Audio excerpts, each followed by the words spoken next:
Time we have here, wonderful time we have here. We are looking at a very important topic in biochemistry. We want to look at electrolyte balance disorders. Disorders, right? And we were able to understand from our primary sciences, we know that electrolytes are ions. Electrolytes are basically ions. And we know that the body contains ions that are meant for diverse purposes. And the four major functions of electrolytes is that number one, the transmission of electrical impulses. Number two, the stabilization of protein structures. Number three, hormone release from endocrine gland. Number four, it helps us in the contribution of osmotic balance, regulation of water movement between the cells and the environment. So we can't move further except we are able to find out the class or the types of electrolytes or the examples of electrolytes that we have. Moving on, talking about the examples, we have sodium, it's an example of electrolyte that we have. We have potassium, these are examples of electrolyte that we have, chloride, bicarbonates, calcium, and the rest. Now, like I always say, the functionality of any of these things, right, will make us understand that when you have a high level of these electrolytes, when there's a high level of this electrolyte, it may result to a disease. When we have a low level of these electrolytes, it also results to a disease. Now, I can guess that some of you don't know the abstract definition of a disease. All right? What do we understand by the word disease? A disease, so to say, is a deviation. You can see that is a deviation from normal state of health of an organism. The deviation of normal state of health of an organism resulting to outward visible signs and symptoms. Outward visible signs and symptoms. Now, like we said we have high level of this potassium. If there's a high level of any of this electrolyte, it results to disease. If there's a low level of any of this electrolyte, it results to disease. So let's look at it. The disorders of sodium. Now, sodium, as it were, is a major cation in the ECT. Permits me to say that ECT means extracellular. It comes from the word extracellular fluid, right? Extra what? Cellular fluid, or the extracellular tissues, right? Tissues or fluids, right? Yes. So sodium, as it were, is responsible, right? Is responsible for half of the osmotic pressure. Is responsible for half of the osmotic pressure gradient. Let's put it that way. That exists between osmotic pressure gradient that exists between the intracellular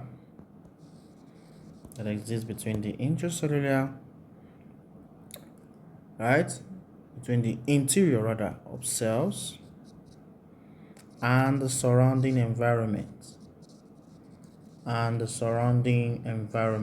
That's what we understood. We know this for sure. Yes. Sodium. So if we say sodium plays an important role in extracellular fluid, then we must be able to understand that the excretion of sodium is primarily via the kidney.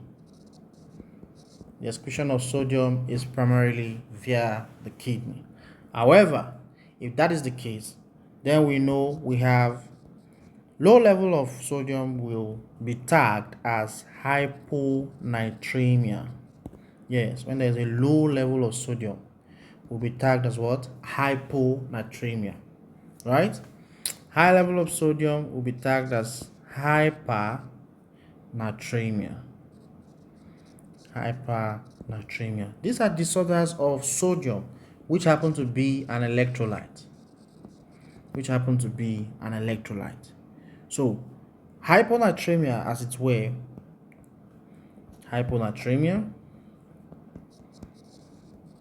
natremia,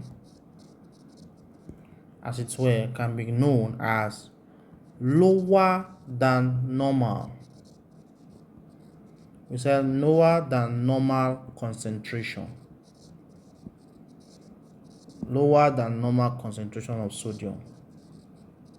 Yes, that is it. Hyponatremia. Lower than normal concentration of sodium. All right, excess water, decreased intake, excessive sweating, characterized by all these things. Excessive sweating. Hyponatremia is characterized by all of these things: vomiting, diarrhea, diabetes. Yes, just to mention but a few, etc. And now if you look at hyponatremia, you'll be able to find out that it has the effect of low level of sodium is that what? We'll be able to find out that the effect of low level of sodium will yield or will result to water entering into the cells, right? Water entering the cells, thereby there is a swelling. You see that? There is a swelling of the red blood cell. There is a swelling of the red blood cell and the neurons. Yes, there's a swelling of the red blood cells and the neurons. Now, having said a few things about the hyponatremia, we'll begin to look at another perspective. What if there is a what? What there is a high level, and in high level sodium intake, we have it's tagged hypernatremia. It's tagged hypernatremia. What happens in hypernatremia? In hypernatremia, we're able to discover that it's an abnormal. Let me write that down. We say it's an abnormal increase. See that? In hypernatremia, we say it's an abnormal increase of blood sodium. An abnormal increase of blood sodium. That is hypernatremia for you. Yes, due to water loss. See that? Due to water loss. Yes, due to water loss from the blood. Due to water loss from the blood. Resulting, you see that? Resulting to hemoconcentration.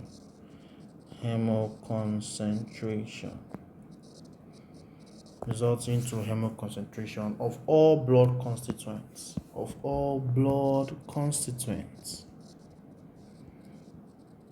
See that? Yes, hyponatremia. The abnormal increase in blood sodium. Right? Now, that is an electrolyte. We've talked about the chances of us having a high level of sodium. We've talked about the chances of us having a low level of sodium.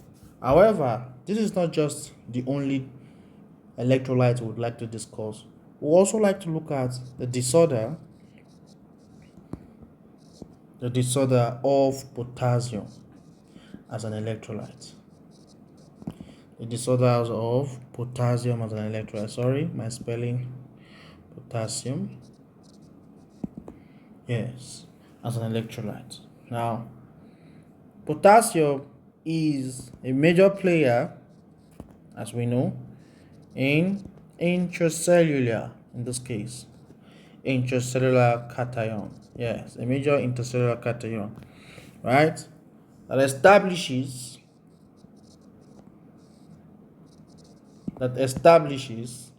resting membrane. Establishes resting membrane potentials. In the neurons. And muscle fibers. Yes. So, daily intake of your potassium. The daily intake of your potassium shouldn't be more than 4,700 mg from the ages of 13 to 25. Daily intake of potassium should be more than 4,700 mg. Now, the disorders of potassium is called, so we have the high level potassium, the low level potassium. Now, in the low level potassium, we call that consider, call that hypokalemia. In hypokalemia, we say is an abnormality. It's an abnormality of what? Of potassium. Abnormality of potassium. That's a low level potassium. Yes, low level potassium. Due to, how is this caused? So what are the causes of this? What are the causes of hypokalemia? We have starvation. And you know, when you are talking about starvation, right? There's a body system. This is a body system, and there is starvation. If this human is starving here, don't mind my structure. If this human is starving, then you will discover that there is low blood glucose. Yes. And in low blood glucose, we said it is called hypoglycemia. Yes. And so the body begins to look for an alternate source of ATP, adenosine triphosphate, which is the what? Which is the energy currency that the body understands, right? Yes, the body begins to look for other sources. So during starvation, the body can use fat, right? Fat, amino acids to produce ATP. The body also needs to look into glycogen, because excess glycogen in our body is stored in our adipose tissues and our muscles. So the body needs a level of glycogen to be converted back to glucose, and from glucose to ATP, the glycolytic cycle altogether. Now, the causes of potassium cannot be overemphasized. One of the major indications of hypokalemia is the fact that it is caused by starvation. Causes starvation, hypokalemia. 2, vomiting. 3, alkalosis. Yes. And the effect of hypokalemia. Look at the effect of hypokalemia. The effect of hypokalemia is metabolic acidosis. Right? And one of the very interesting effects of hypokalemia, metabolic acidosis. In fact, we have cases like CNS confusion, central nervous system. In case you don't know what this means the central nervous systems. Yes. So, CNS confusion. Yes. CNS confusion. Another one is cardiac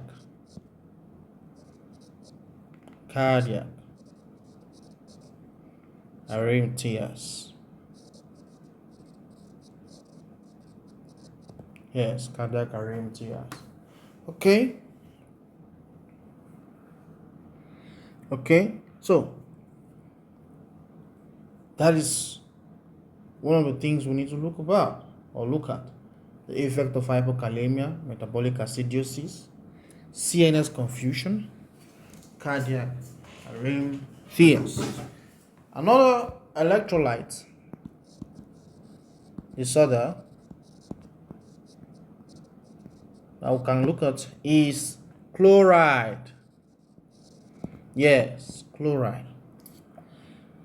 Chloride is predominantly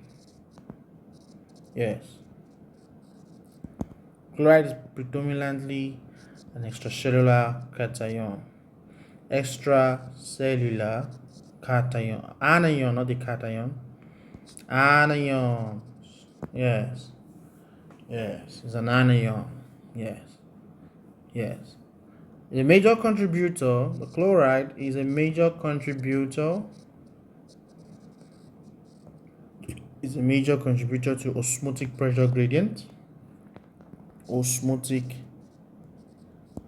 pressure gradient.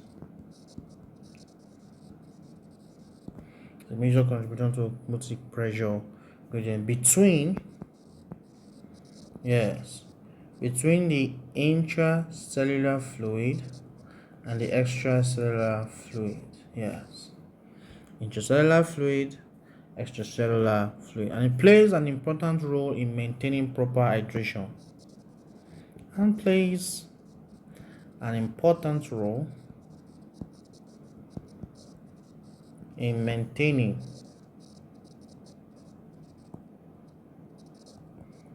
proper hydration. Is that okay? In maintaining proper hydration. So that's that about that. Predominantly an extracellular anion, major contributor to the osmotic pressure gradient. That's chloride for you. Now excretion. Let's look at it together. Sorry.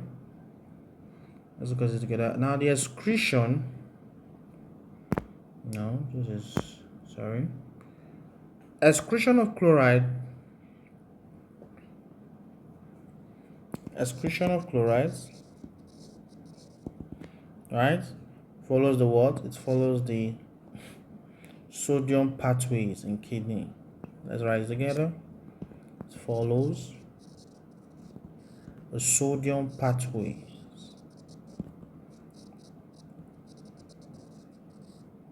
in kidneys. Yes. Follows the sodium pathways in kidneys. Now chlorides, we have high levels, we have low levels. Yeah, we have high levels, we have low levels. Now when we say high levels, the high levels is called hyper. You see that? Hyperchloramia. Hyperchloramia is caused by dehydration. It's caused by dehydration, caused by excess salt intake. Excess salt intake, seawater consumption or ingestion. Yes. Aspirin intoxication. What about that? Aspirin intoxication. Yes, that's chloride for you. Then the next one we have is bicarbonate. Bicarbonate. And in bicarbonate, we'll be able to understand that bicarbonate is the second most abundant blood anion. Second most abundant blood anion. So in our next class, we'll also be talking about other electrolytes, right? Talking about other electrolytes, but before then, we want to introduce you to something very important. We want to introduce you to the acidity and the alkalinity. Acidity and the alkalinity of solutions. The acidity and the alkalinity of solutions. Acidity and the alkalinity of solution. So now the test question or the exam question that was there, exam question is, it says briefly define what you understand. Briefly define what you understand by acidity. Briefly define what you understand by acidity. Acidity refers to the concentration, right? Acidity refers to the concentration of hydrogen ions. The concentration of hydrogen ion, that's H plus, in a solution. H plus in a solution. Meanwhile, alkalinity, yes, refers to the concentration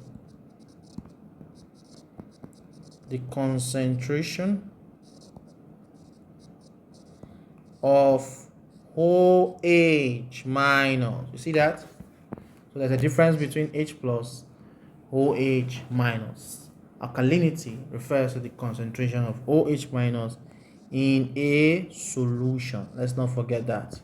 In a solution refers to the concentration of OH minus in a solution. And so for us to measure what is happening here, we must be able to know how to use a pH scale. The pH scale helps us measures the acidity or the alkalinity. Yes, helps us measure the acidity or the alkalinity. Yes.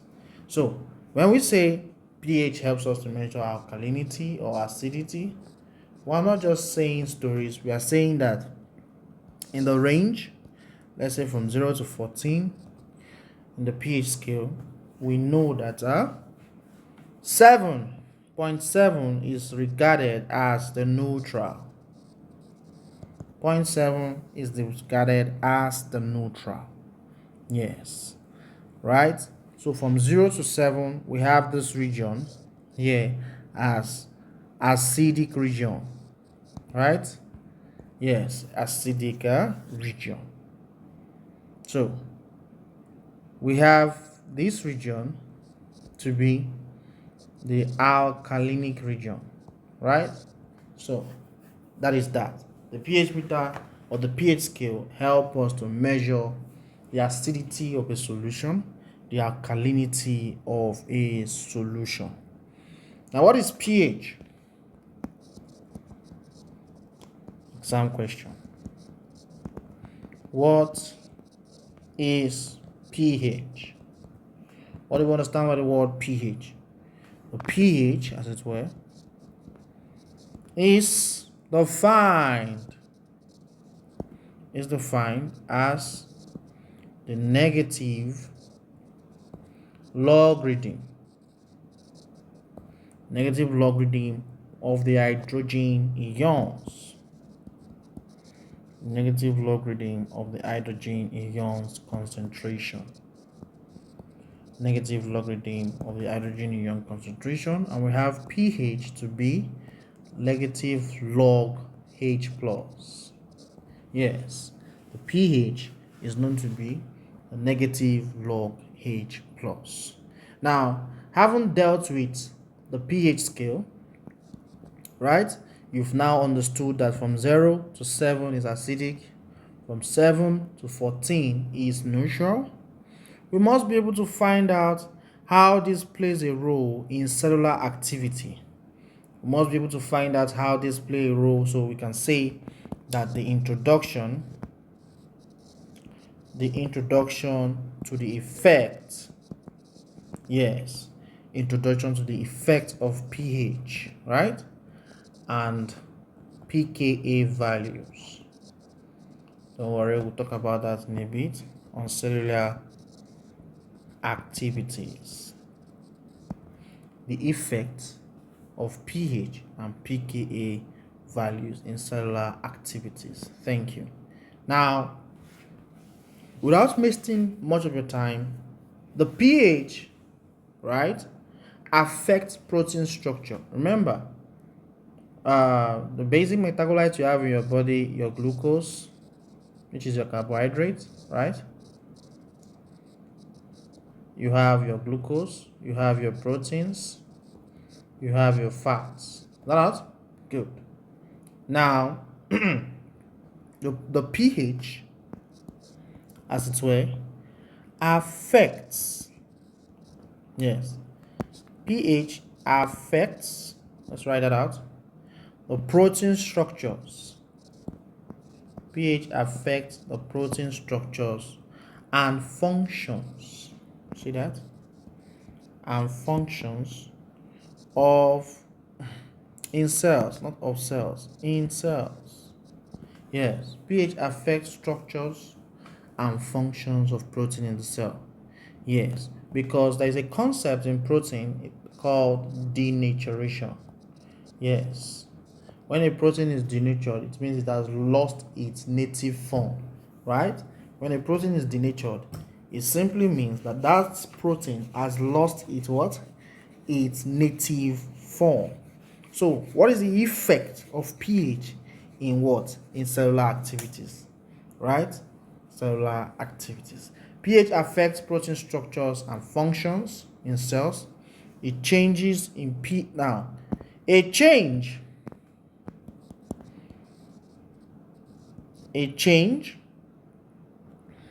in pH can denature. That's a true statement. A change in pH can denature a protein. Yes. Right? Not just that. That's one of the effects. It can also affect, see that? Can also affect enzymatic activity. Enzymatic activity. Yes, most enzymes are proteinous in nature. What is the function of an enzyme? We'll talk about that later. An enzyme is a protein that is called a biological catalyst. Enzymes are biological catalysts. Why? Because they help us speed up the rate of a reaction. Speed up the rate of a reaction. Yes. That's why we know them as what? Biological catalysts. Now let's look at the glycolytic pathway. You say from glucose to glucose 6-phosphate. Glucose 6-phosphate.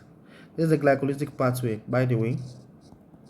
Now, in the glycolytic pathway, you're going to have exokinase here, right? Exokinase. Yes, exokinase plays a role. What is the function of exokinase? Now, this is an enzyme. Most enzymes end with the suffix ase. So when you see that in biochemistry, you know you are speaking about an enzyme. When you are converting glucose to glucose 6-phosphate, the enzyme that plays a major role there is exokinase. So, enzymes, as it were, it's just a digression anyway. Permit me to digress. Enzymes are biological catalysts, affect enzymatic activity. Number 3, enzymes also plays a very important role in cell signaling. They play a very important role in cell signaling, right? Good. Now, pKa. The word pKa, what do you understand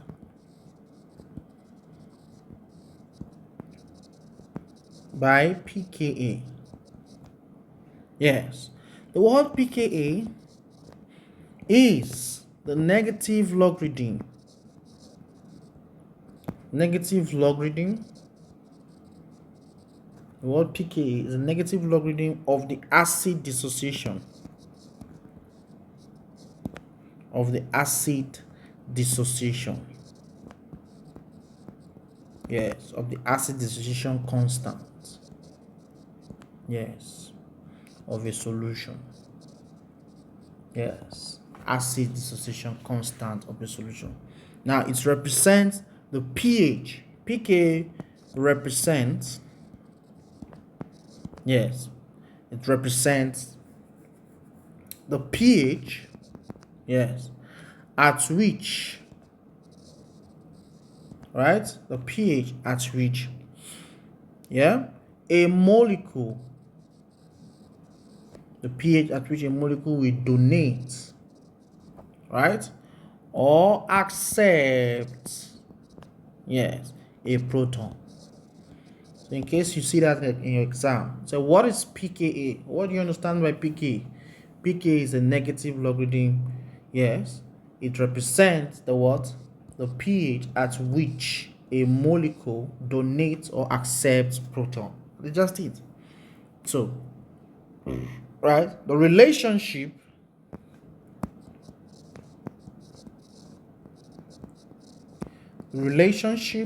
yes, between pH and pKa is that what? pH is equal to pKa plus log, right? A logarithm of the conjugate base divided by the weak acid. Conjugate base divided by the weak acid. Yeah, so we say pH is equal to the pKa plus the log of A minus over HA. See that? That's the relationship. This is an exam question. Case we asked, discuss the relationship, right? Between pH and pKa. Here is what you're going to say. pH is equal to pKa plus the log of conjugate base divided by the weak acid. All right, the log of conjugate base divided. So that is it. So we draw the curtain here for the night, and then we'll discuss in our next video. So see you in our next video. Thank you so much. Thank you.